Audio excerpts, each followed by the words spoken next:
today I'll be sharing my journal ecosystem for 2025. Let's get right into it. So the first one is my Paper Republic notebook. I've actually done a full tour of this earlier this year, so I'll leave it in the cards for you if you're interested, because honestly, nothing has really changed. But let me just do a quick overview of what's inside. First of all, it's been about 8 or 9 months now since I've had this. The patina is gorgeous. I call this my ice cream sandwich because it just looks like one. I did swap out the green cord with a light pink cord. I got the cord from Etsy. If you're interested, I will leave a link down below for you all. And then I swapped out my gold locket for this tulip charm that I got from Etsy. I don't think it's available anymore, but I'll also leave out the shop that I got it from. They have a lot of really cute charms on there. So when I first open it up, the first thing you see is my cash and card holder. I have an illustration of myself and a little photo of my inner child. But in my cash and card holder, I have more pictures. I have little reminders. I have receipts in here, some stickers, tarot cards, found objects from traveling. Also some reminders here for me.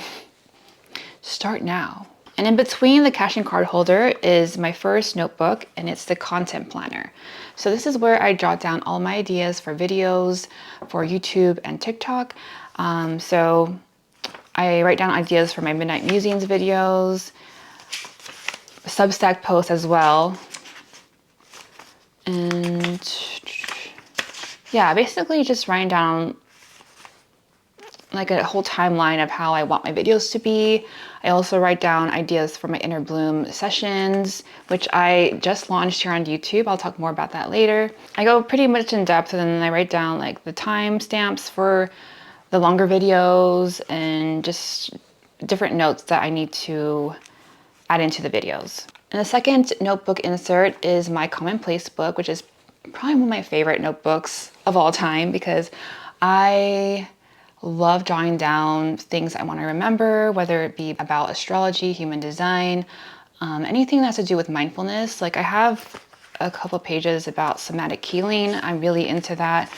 Learning to regulate my nervous system. I also have this cute spread of each moon phase and how to use it in my daily life. Especially as a woman, we have a 28-day cycle, just like the moon.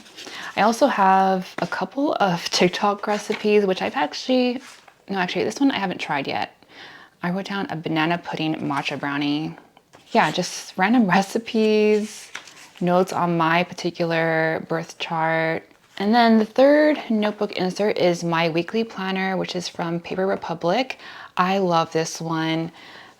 I got the one where it's the week on one page and notes on the other. So I use this in conjunction with my content planner. So I'll write down to-do lists on like when I need to edit a video, when I need to film, when I need to work on a meditation script or a Substack post.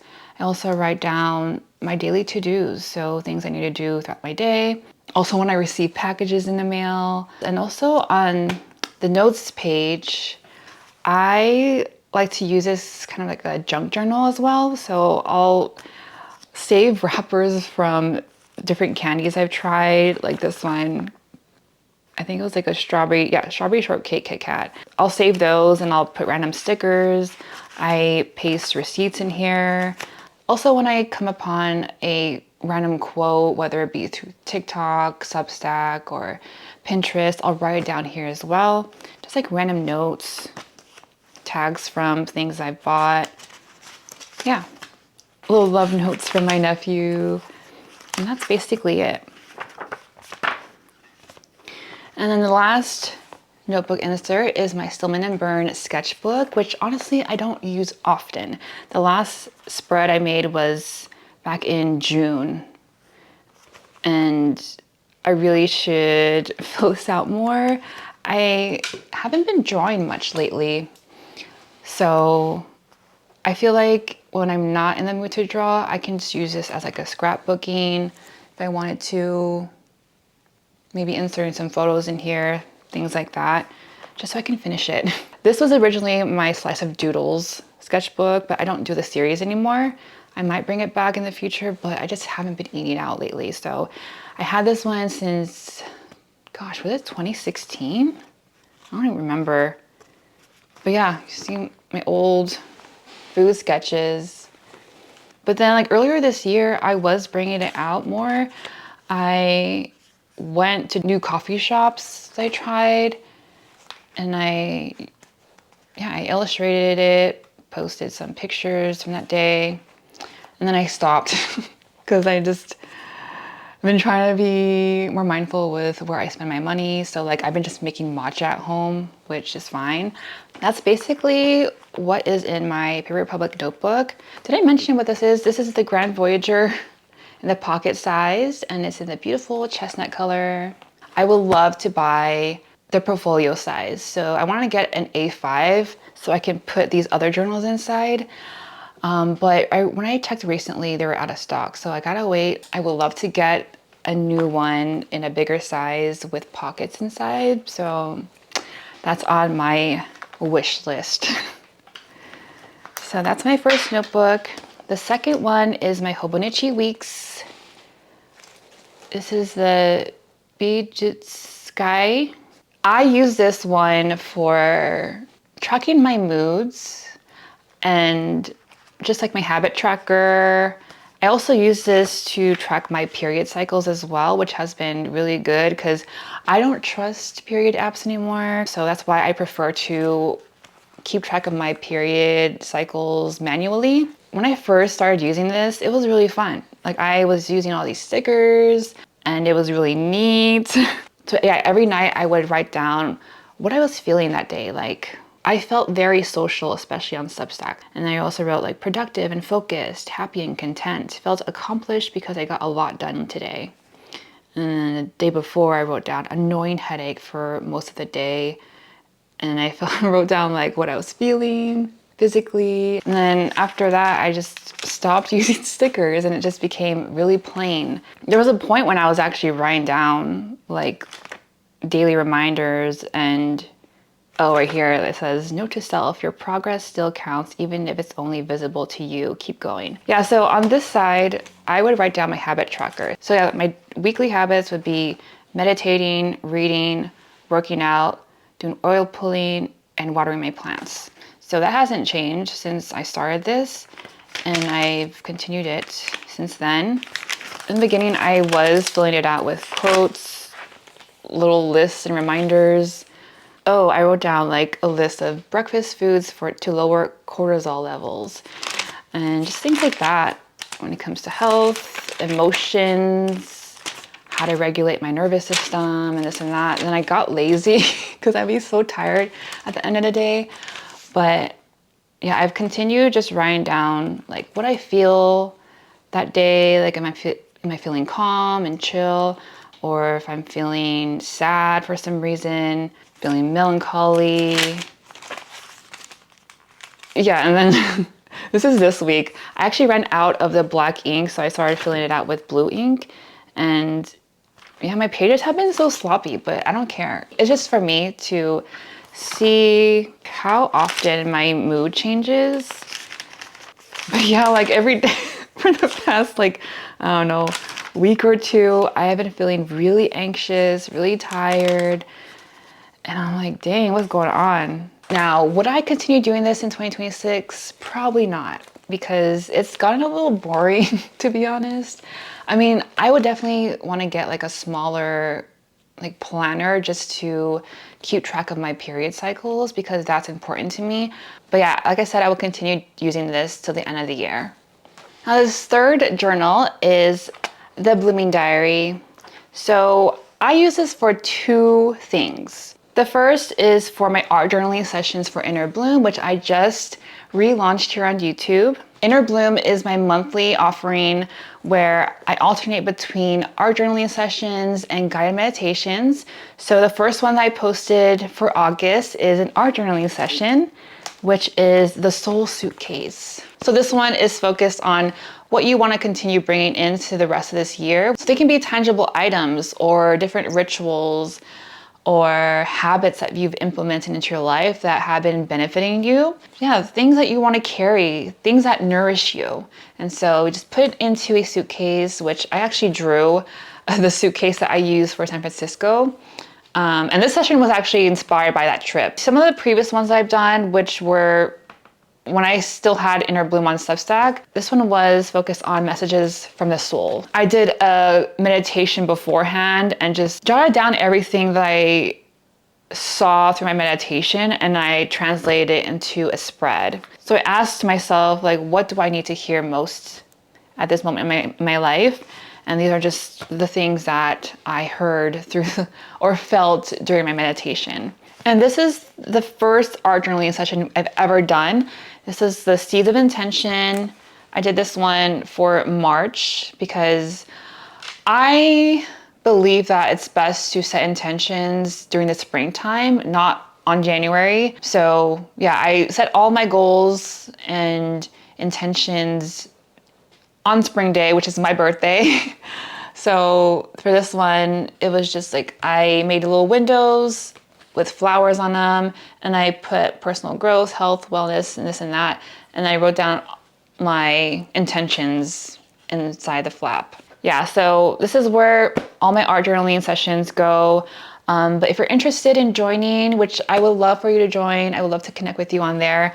I do alternate between art journaling sessions and guided meditations. So for September, we're gonna get into our first guided meditation. And it's not just a regular meditation. My meditations are very immersive.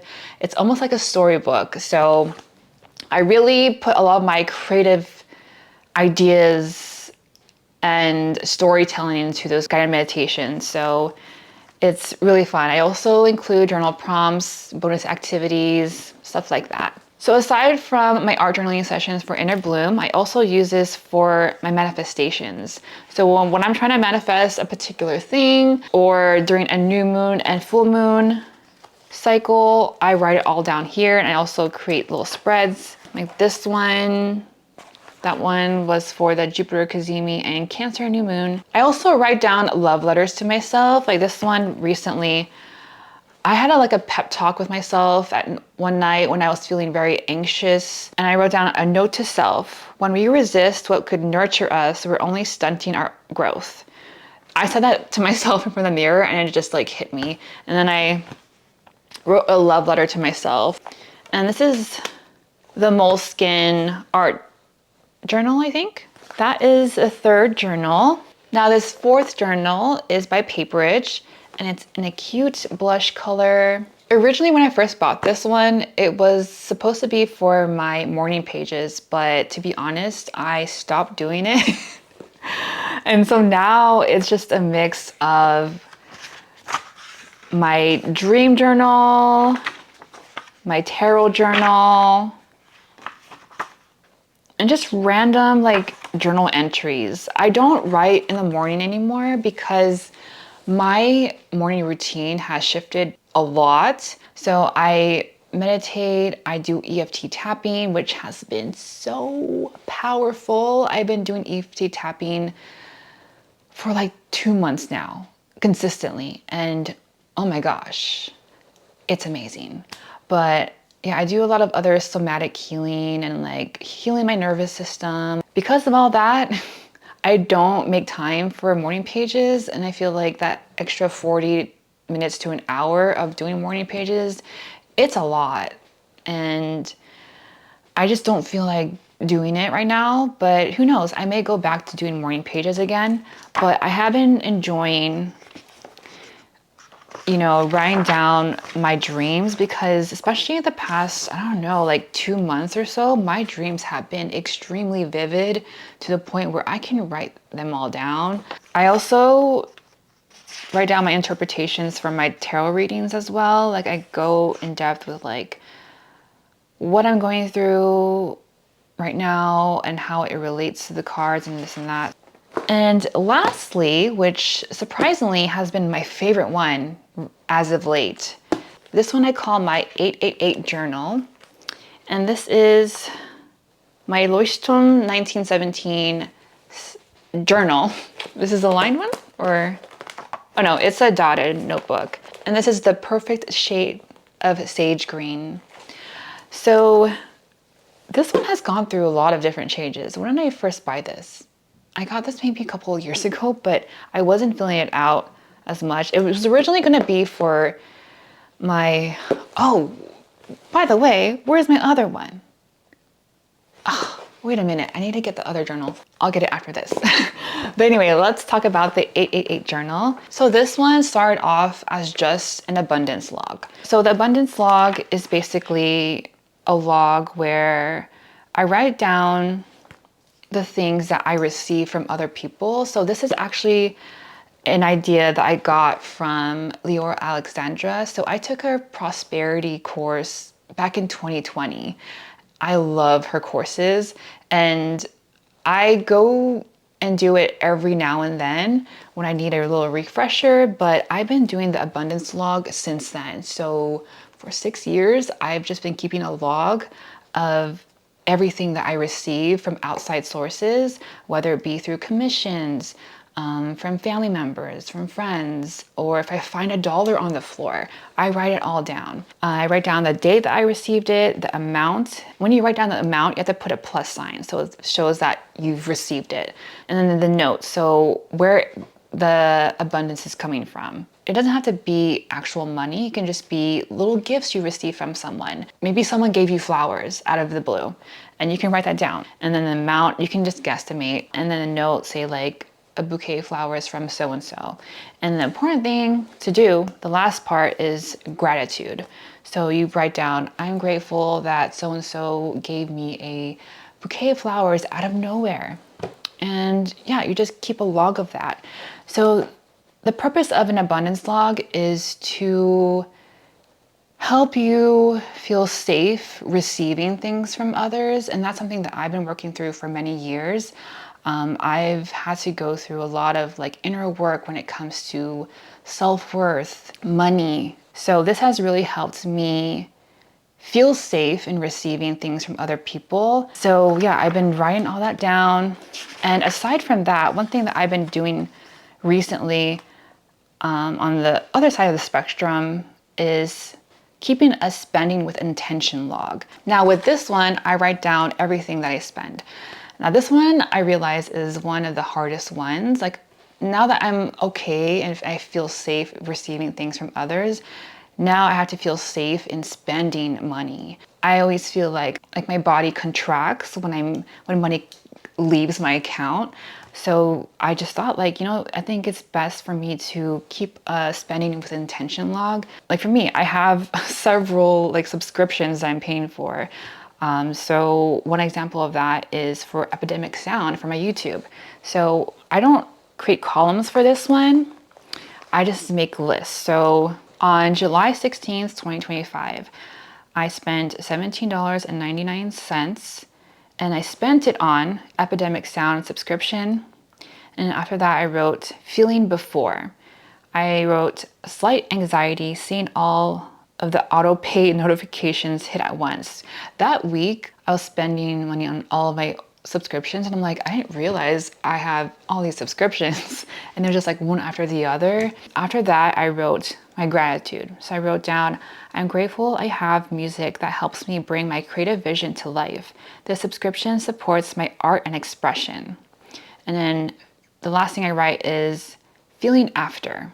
I wrote grounded. Still a little uneasy, but I'm proud I paused to give thanks. I know this money is well spent. So yeah, keeping an abundance and also a spending with intention log has really shifted my mindset when it comes to receiving and spending money.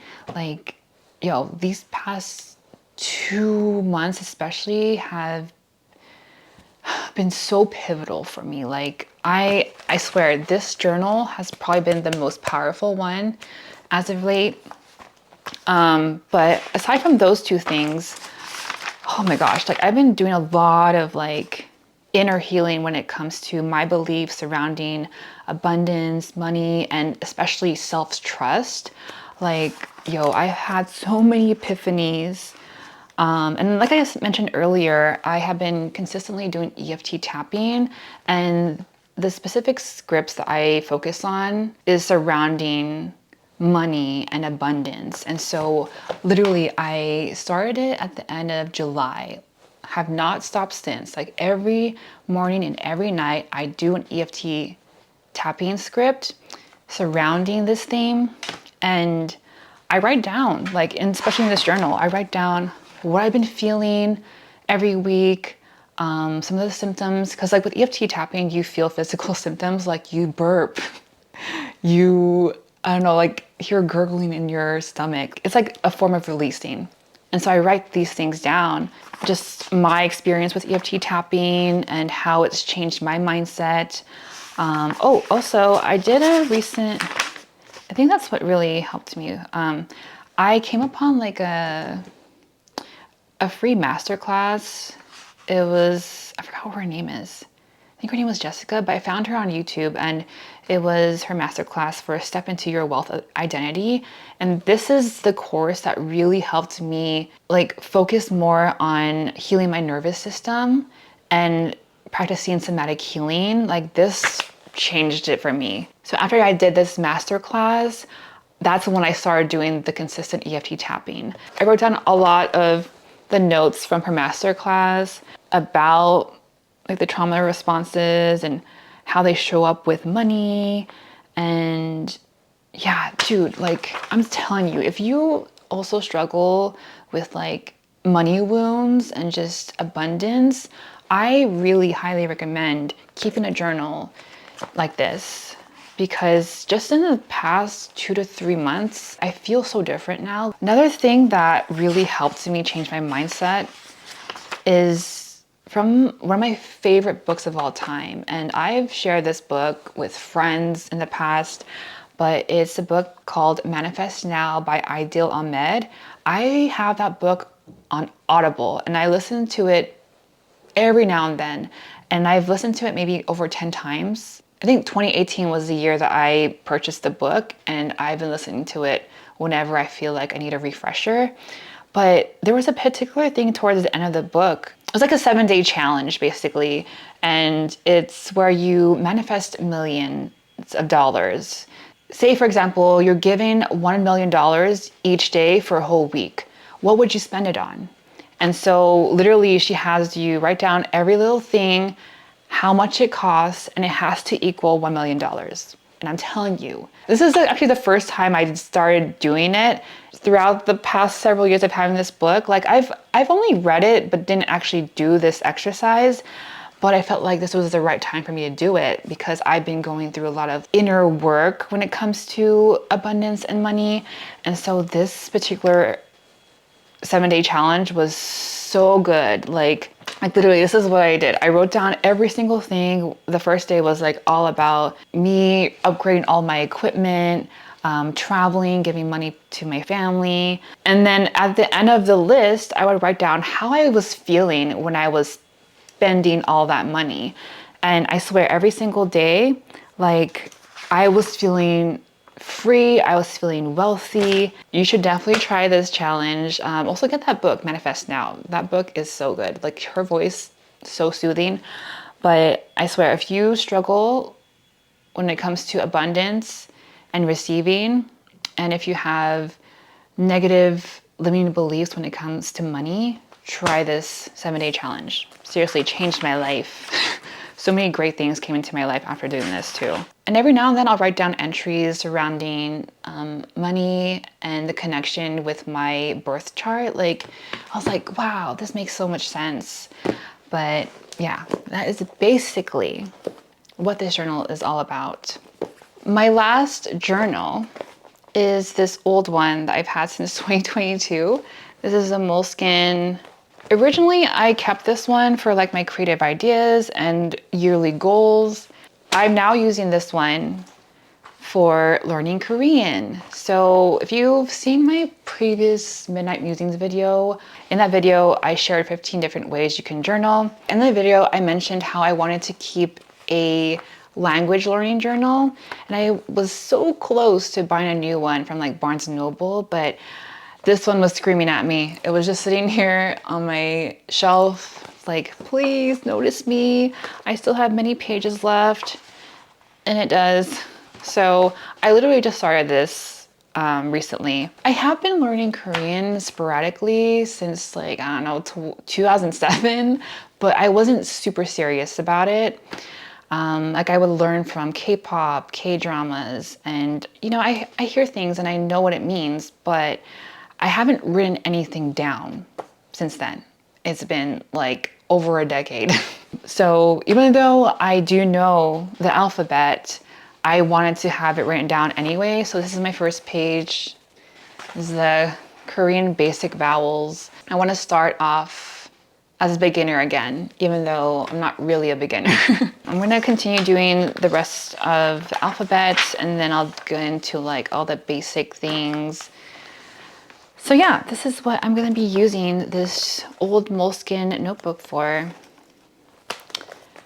And that is my current journal ecosystem. I'm so glad I remembered this last one. I was like, something is missing. But now I have 6 different journals. And it's looking real nice and hefty. But anyway, I hope you guys enjoyed this video, and I hope this inspired you to keep similar journals. But if these types of journals don't resonate with you, I also have that video with other ideas. If you have your own journal ecosystem, I would love to know what you have in yours. Leave it in the comments down below. Give me some more ideas. I will love to grow my ecosystem. There's never a limit, guys, never a limit. But anyway, that is it. Have a great day, and I will see you all in the next one. Bye.